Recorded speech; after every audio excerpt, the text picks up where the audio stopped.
News Assam 24 দৰ্শকসমূহক দিব খুজিছে এক বিগ ব্ৰেকিং নিউজ। ধেমাজি জিলা প্ৰশাসনৰ বৃহৎ সাফল্য। আজি বিয়লি প্ৰায় 2:20 ধেমাজি জিলা আৰক্ষী ধেমাজিৰ অসম ৰাজ্যিক পৰিবহণ নিগমৰ সন্মুখত এক বৃহৎ পৰিমাণৰ নিচাজাতীয় দ্ৰব্য উদ্ধাৰ কৰে এখন মাৰুতি ভানৰ পৰা।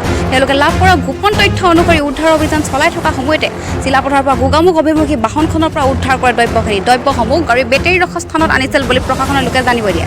উক্ত গাড়ীখনৰ নম্বৰ A07F6930। গাড়ীখনৰ ড্ৰাইভাৰৰ লগতে এগৰাকী বৃদ্ধ মহিলা আৰু 2-3জন যুৱক আহিছিল। বৰ্তমান তেওঁলোকক ধেমাজি সদৰ থানাত ৰখা হৈছে। এই দ্ৰব্যসমূহৰ ওজন 1 কিলো 10 গ্ৰাম আৰু ইয়াৰ বজাৰ মূল্য প্ৰায় 3 লক্ষাধিক বুলি জানিব দিয়ে আৰক্ষী প্ৰশাসনে। আমি পুনৰ জনাইছো ধেমাজি জিলা প্ৰশাসনৰ বৃহৎ সাফল্য।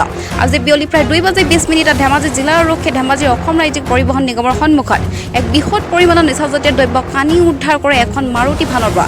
তেওঁলোকে লাভ কৰা গোপন তথ্য অনুসৰি উদ্ধাৰ অভিযান চলাই থকা সময়তে জিলাপথাৰৰ পৰা গোগামুখ অভিমুখী বাহনখনৰ পৰা উদ্ধাৰ কৰে দ্ৰব্যসমূহ গাড়ী বেটেৰী ৰখা স্থানত আনিছিল বুলি প্ৰশাসনৰ লোকে জানিব দিয়ে।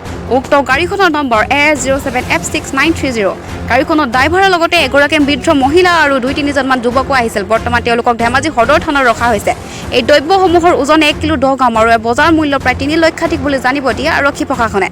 ধেমাজিৰ পৰা ৰমেন হাজৰিকাৰ ৰিপৰ্ট, নিউজ অসম 24।